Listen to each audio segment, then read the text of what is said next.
Church Cherukuvada గ్రామంలో కూల్చివేయబడలేదు. మాది చెరుకువాడే. నేను యునైటెడ్ పాస్టర్స్ అసోసియేషన్ గౌరవ అధ్యక్షుడిని.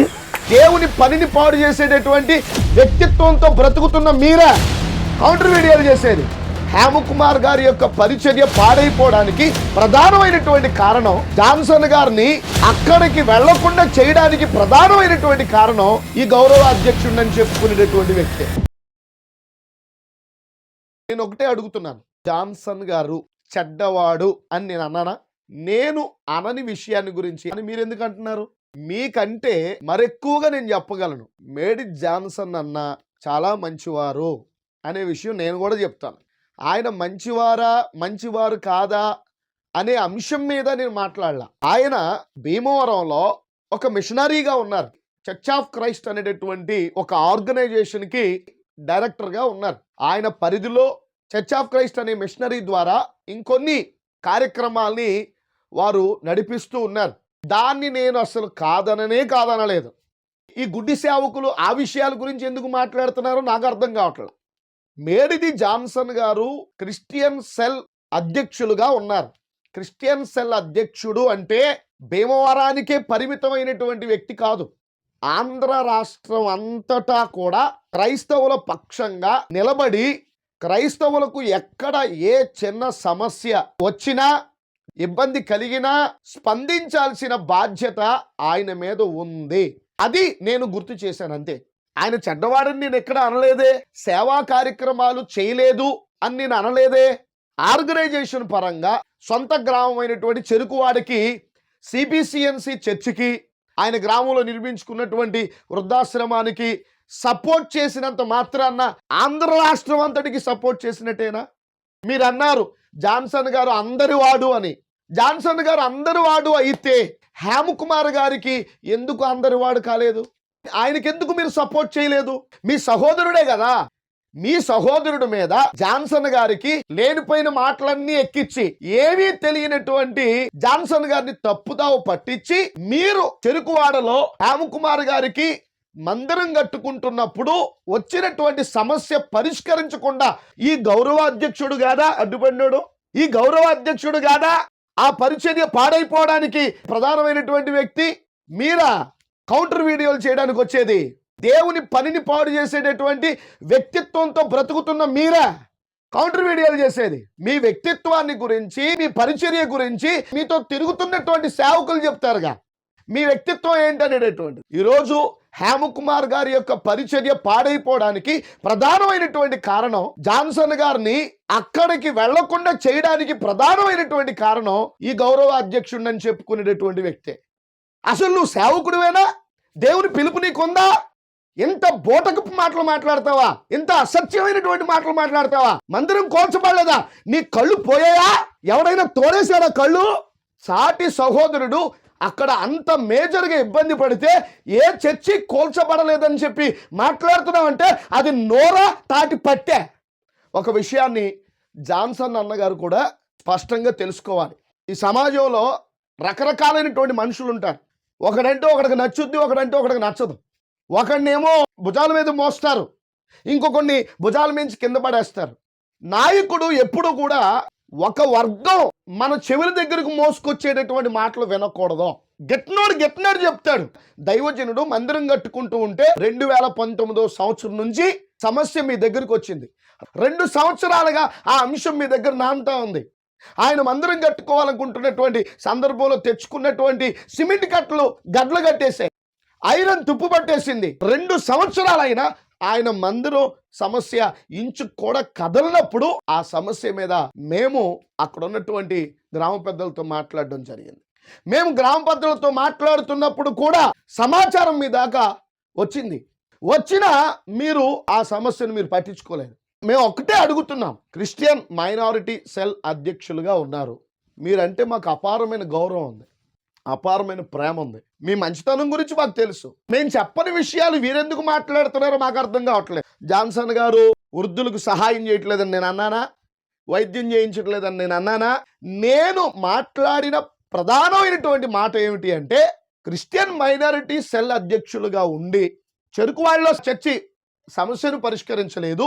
రాష్ట్ర వ్యాప్తంగా ఎక్కడెక్కడైతే సేవకులు ఇబ్బంది పడుతున్నారో, చర్చిలు కోల్చబడుతున్నాయో, చర్చిలకు సంబంధించినటువంటి వివాదాలు ఎక్కడెక్కడైతే జరుగుతున్నాయో అక్కడ ఆ సేవకుడికి భరోసాగా నిలబడలేదు, ఆ సమస్యని పరిష్కరించలేదు అని చెప్పేసి మాట్లాడడం జరిగింది. అదైనా మీరు క్రిస్టియన్ మైనారిటీ సెల్ అధ్యక్షులుగా ఉన్నారు కాబట్టి అడుగుతున్నాం. మా అధ్యక్షులు అడగకపోతే ఇంకెవరిని అడుగుతాం? ప్రభుత్వం మిమ్మల్ని మా మీద నాయకులుగా నియమించినప్పుడు మేము మిమ్మల్ని అడగకపోతే ఇంకెవరిని అడుగుతామండి? మిమ్మల్ని ప్రశ్నించకపోతే ఇంకెవరిని ప్రశ్నిస్తాం? మీరు కేవలం ఒక చెరుకువాడకే క్రైస్తవ నాయకులు కాదు కదా, భీమవరానికే క్రైస్తవ నాయకులు కాదు కదా. అలాంటప్పుడు మాకు ఇబ్బంది కలిగితే, మాకు నష్టం కలిగితే, మాకు బాధ కలిగితే మిమ్మల్ని నిలదీయకపోతే ఇంకెవరిని నిలదీస్తాం? మా ఆవేదన మీకు అర్థం కావాలి. మైనారిటీ సెల్ అధ్యక్షులుగా ఉండి సమస్యల మీద స్పందించట్లేదు అని చెప్పాం అంతే. సమస్యలు ఉన్నాయి, లేవని మీరు చెప్పగలరా? లేవని చెప్పడానికి ఆధారాలు చూపించగలరా? రాష్ట్రంలో ఎంతమంది సేవకులు గాయపరచబడ్డారో లిస్టు మా దగ్గర ఉంది. ఎన్ని మందిరాలు రాష్ట్రంలో ఆపబడ్డాయో లిస్టు మా దగ్గర ఉంది. అంటే మందిరాలు ఆపబడ్డాయంటే ఎస్సీ కాలనీల్లో కట్టిన మందిరాల గురించి కాదు నేను మాట్లాడేది. వాళ్ళకి సమస్యలు ఉండవని క్రిస్టియన్ మైనారిటీ సెల్ అధ్యక్షుల వారికి కూడా తెలుసు. సిబిసిఎన్సికి ఏం సమస్యలు ఉంటాయి, లూథరన్ వారికి ఏం సమస్యలు ఉంటాయి, ఆర్సీఎం వాళ్ళకి ఏం సమస్యలు ఉంటాయి. అక్కడ ఉండేదంతా ఒకే కమ్యూనిటీ కదా. సమస్యలు ఉన్నది ఇండిపెండెంట్ పాస్టర్లకి, వాళ్ళకి ఇబ్బందులు ఉన్నాయి, వాళ్ళకి కష్టాలు ఉన్నాయి. ఈరోజు మీరు నిలబడాల్సింది ఇండిపెండెంట్ చర్చ్ పాస్టర్ల పక్షంగా నిలబడాలి. నేను మాట్లాడిందల్లా ఒక్కటే, మతోన్మాదుల చేత ఏ మందిరాలు అయితే ఆపబడ్డాయో ఆ మందిరాలు కట్టించే ప్రయత్నం మీరు చేశారా అని అడిగాను. దానికి సమాధానం చెప్పించండి చాలు. మిగతావన్నీ తడువుకోవాల్సిన అవసరం ఏముంది? మీరు ఒక మంచి మిషనరీ, మీ తండ్రి గారి కాలం నుండి కూడా చాలా చక్కగా మరి చర్చ్ ఆఫ్ క్రైస్ట్ ఆర్గనైజేషన్ ద్వారా మరి ఎన్నో సేవా కార్యక్రమాలు చేస్తున్నారు. ఆ సేవా కార్యక్రమాలు మీ ఆర్గనైజేషన్ని బలపరుచుకోవడానికి సంబంధించినటువంటి కార్యక్రమాలు. మీ ఆర్గనైజేషన్ ద్వారా వృద్ధాశ్రమాలు పెట్టండి, అనాథాశ్రమాలు పెట్టండి, కాలేజీలు కట్టండి, ఇంకొకటి చేయండి. అవన్నీ కూడా మీ ఆర్గనైజేషన్కి సంబంధించినటువంటి విషయాలు.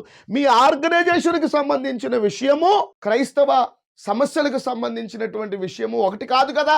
క్రైస్తవ సమస్యలు వేరు, మీ ఆర్గనైజేషన్ కార్యక్రమాలు వేరు. మీ ఆర్గనైజేషన్ కార్యక్రమాల్ని క్రైస్తవ సమస్యలతో ఏ విధంగా సరిపోలుస్తారు? అది సరిపోల్చేటటువంటి అంశాలు కాదు కదా.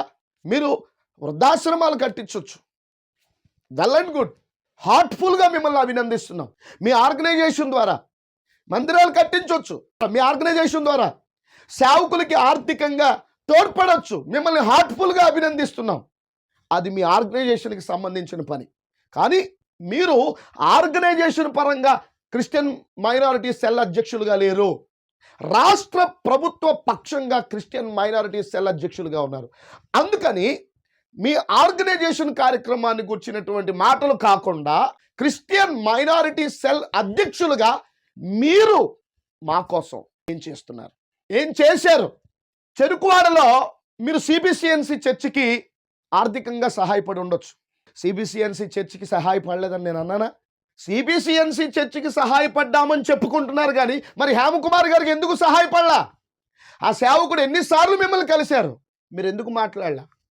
చెరుకువాడలో 3 చర్చలు ఆగిపోయినాయి. ఆ 3 చర్చలకి సంబంధించినటువంటి అంశంలో ఏ విధంగా కూర్చోబెట్టి మాట్లాడారు, ఏ విధంగా సమస్యను పరిష్కరించారు అని చెప్పి అడిగాం. ఎందుకంటే మీది సొంత గ్రామం కాబట్టి, మీకంటూ ఒక పట్టు ఉంటుంది కాబట్టి, మీ మాట వినేటటువంటి వాళ్ళు ఉంటారు కాబట్టి ఖచ్చితంగా మీరు ఆ పని చెయ్యగలరు అని చెప్పే ఆ విషయం గురించి మాట్లాడారు. అదే మీరు క్రిస్టియన్ మైనారిటీ సెల్ అధ్యక్షులుగా ఉన్నారు కాబట్టి, మీరు లేరనుకోండి అసలు మీకు ఆ విషయం మేము మాట్లాడంగా. మీకు ఆ సమస్యకి, ఆ చర్చకి, ఆ పరిచర్యకి సంబంధం ఉన్నట్టుగా మేము ఎందుకు మాట్లాడతాం? మీరు అధ్యక్షులుగా ఉన్నారు కాబట్టి మీరు చేయలేదు అన్నాం. మీరు ఎందుకు చేయలేకపోయారు చెప్పండి, మీరు ఎందుకు రాలేదో చెప్పండి. హేమకుమార్ గారు పాస్టర్ గారు ఉన్నారు కదా, మీరు వెళ్ళారని, మీరు మాట్లాడారని, సమస్య పరిష్కారానికి కృషి చేశారని చెప్పించండి, వీడియో పెట్టించండి. వీళ్ళతో ఎందుకు వీడియోలు పెట్టిస్తారు? వీళ్ళతో ఎందుకు పేపర్ స్టేట్మెంట్లు ఇప్పిస్తారు? ఇవన్నీ మీరు చేయలేదని మేము చెప్పలేదే. మేము చెప్పిందల్లా, మాట్లాడిందల్లా ఒక్కటే, క్రైస్తవ సమస్యలు రాష్ట్రంలో అధికంగా ఉన్నాయి. ఉన్నటువంటి సమస్యల పరిష్కారానికి మీరు మీ వంతుగా ఆ చోటుకి వెళ్ళాలి, అక్కడ మాట్లాడాలి. గ్రౌండ్ లెవెల్లో ఆ సమస్య ఏదైతే ఉందో ఆ సమస్యను గురించి డిస్కస్ చేసి అవసరమైతే గ్రామ పెద్దలతో కూర్చుని మాట్లాడి, ఎందుకంటే రాజకీయంగా ఒక ప్రాధాన్యత సంతరించుకున్న పదవి మీ దగ్గర ఉంది కాబట్టి, మీరు తీసుకున్నారు కాబట్టి, ప్రభుత్వ పెద్దలతో సమన్వయం చేయించగలిగినటువంటి సామర్థ్యం ప్రభుత్వం మీకు కల్పించింది కాబట్టి అడుగుతున్నాం. ఒకవేళ మీకు ఆ సామర్థ్యం కల్పించకపోతే మేము అడగంగా, ఇంకొకరికి ఎవరికో ఇచ్చుంటే అడిగేవాళ్ళం, వాళ్ళని అడిగేవాళ్ళం. మీకు ఇచ్చింది కాబట్టి మిమ్మల్ని అడుగుతున్నాం. అడగడం కూడా తప్పేనా? మీరు చెయ్యండి చేయలేదని చెప్పడం కూడా తప్పేనా? పోనీ మేము ఏ విషయాలనైతే ఎత్తి చూపించి మాట్లాడామో అక్కడ మీరు ఏమైనా చేస్తుంటే వెళ్ళి అక్కడే ఇదిగో మేము ఈ పని చేశాం అని చెప్పండి. జరుగున్న పనిని గురించి నేను ఏదైనా తప్పుగా మాట్లాడి ఉంటే బహిరంగంగా క్షమాపణ కోరుతాను నేను.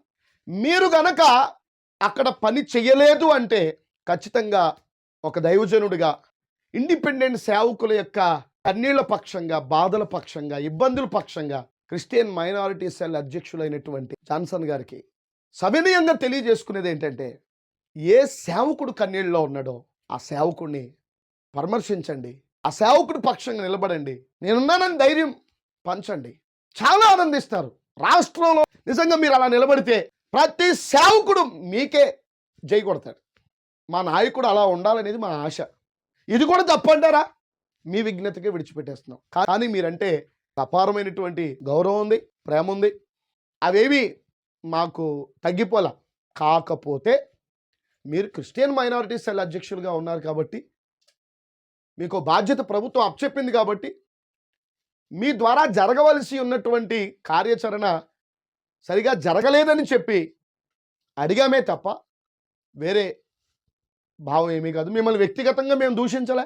మీరు అధ్యక్షులుగా ఉన్నారు కాబట్టి అడిగాం. అది తప్పంటే ఇంకెవరు చేయగలిగింది ఏమీ లేదు. మీ ద్వారా జరగాల్సిన పని ఏదైతే ఉందో అది జరిగితే దైవజనులందరూ కూడా చాలా హ్యాపీగా ఉంటారు.